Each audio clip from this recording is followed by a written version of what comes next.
Emma always believed small things didn't matter. Not the kind of things people overthink, but the things that truly don't affect your life. A missed call, a short reply, a message left unanswered. She told herself, that's just a small detail, I'll handle it later.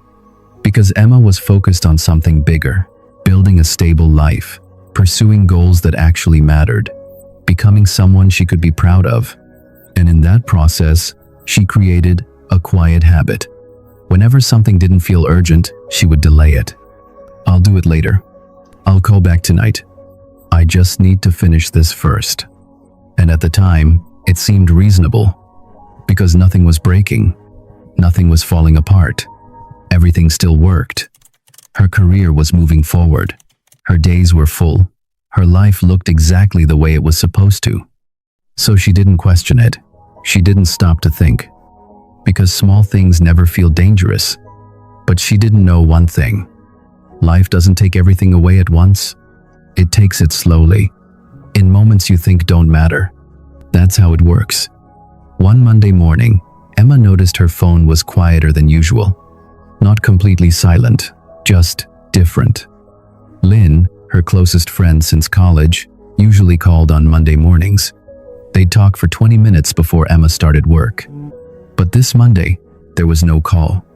Emma didn't think much about it. She just thought, Lynn must be busy, she'll call later. But Lynn didn't call. Instead, she sent a text that evening, we should talk more often. Emma read it. She knew what it meant, but she was exhausted. She'd reply tomorrow. She didn't reply tomorrow. 2 weeks passed. Lynn didn't call anymore. Her texts were shorter. Conversations ended faster than before. And Emma noticed it. But only for a moment. Long enough to think about it, then move on. Because she had things to do, deadlines waiting, a life still moving forward. So she told herself, this is normal. Everyone gets busy. People change. And that explanation felt enough. One day, Emma needed someone. Not to solve a problem, not for anything serious. Just to talk. She sent a text to Lynn. Short, normal. The kind of message she'd received many times before. I miss you. Should we call? Then she waited. At first, she didn't think about it. Because waiting was normal. People get busy. People reply later. She understood that. Because she'd said it to herself many times. I'll reply later. I'll call back soon. So she gave it time. Minutes passed, then hours, then a whole day. And slowly, something started to feel different. Not anger, not frustration, just a quiet awareness.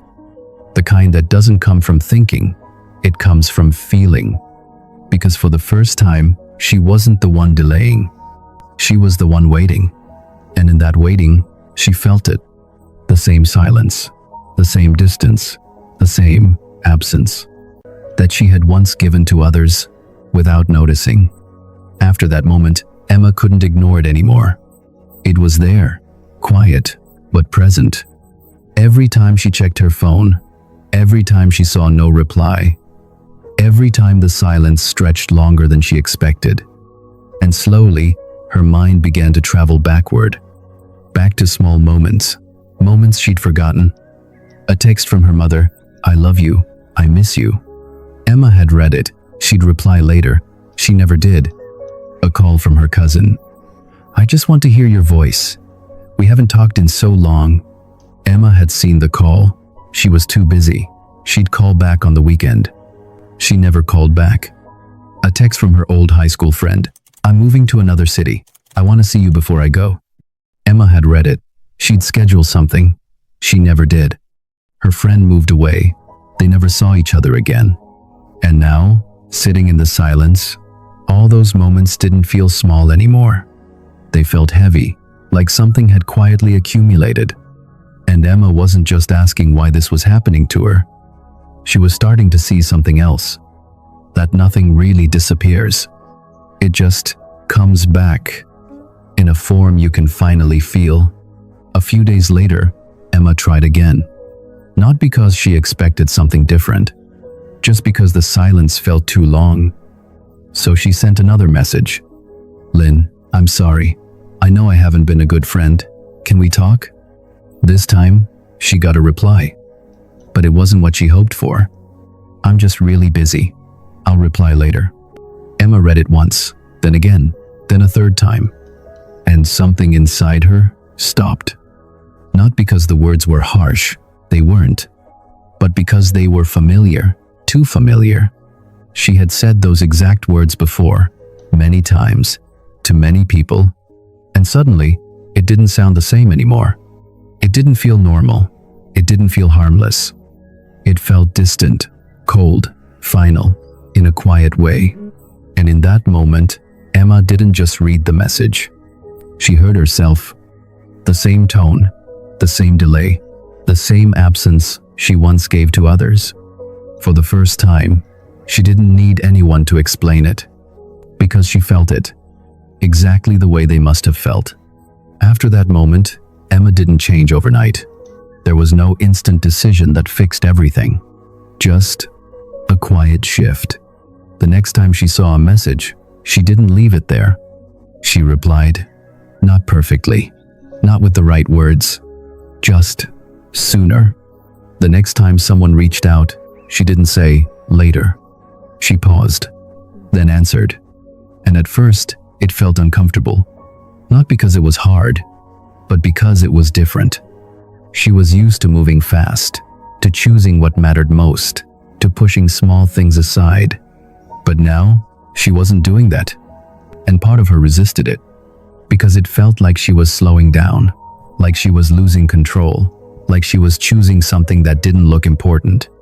But this time, she didn't go back, because now she understood something she hadn't before.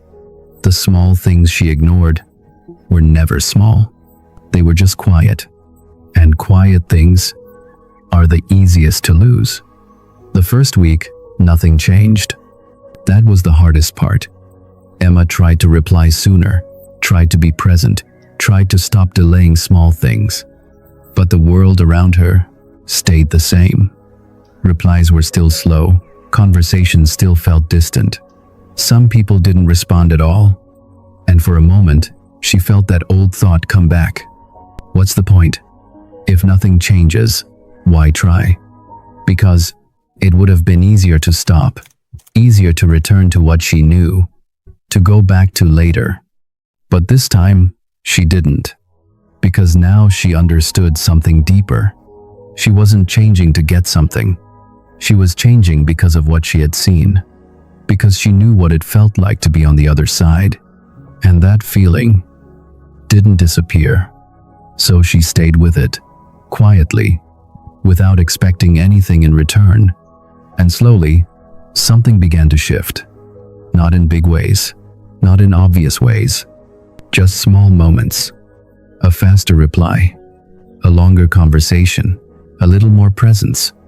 And this time, Emma didn't rush it, because now she understood. Trust doesn't come back all at once. It comes back slowly, the same way it left. 2 months later, Lynn called. Not a text, an actual phone call. Emma answered immediately. They talked for 45 minutes, about life, about what had changed, about things her friend had wanted to say during those months before. When the call ended, Lynn said, "You're just different now. You're more present. Thank you." Emma didn't say anything.